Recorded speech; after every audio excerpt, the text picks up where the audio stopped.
Uber took a step toward changing its controversial culture on Sunday.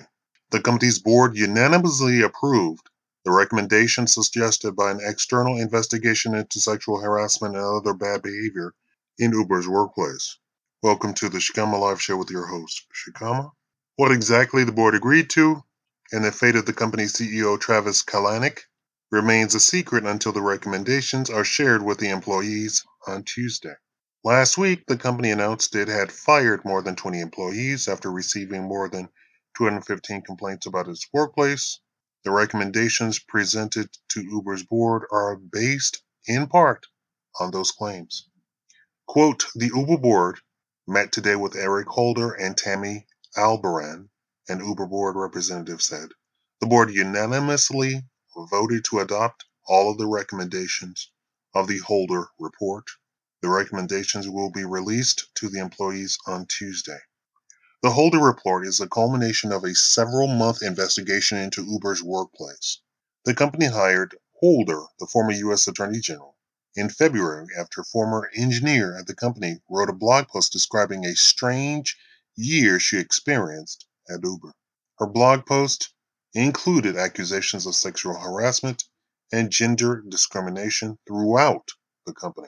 An additional investigation led by separate law firms resulted in the firing of more than 20 Uber employees after the firm received 215 complaints of sexual harassment and other bad behaviors at the company.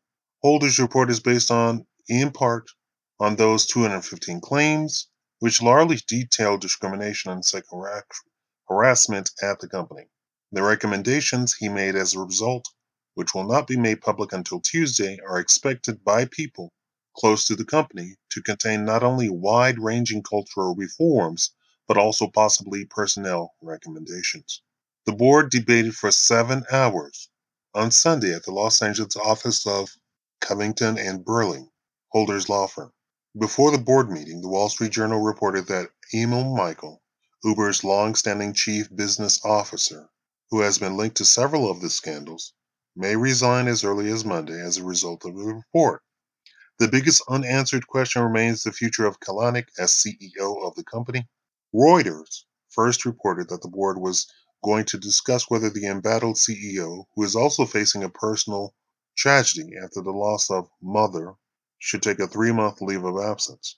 Uber's board did not comment on Kalanick's future at the company, and Uber spokeswoman also declined further comment. Thank you for watching the Shakaama Live Show. Please support the channel at patreon.com/Shakaama.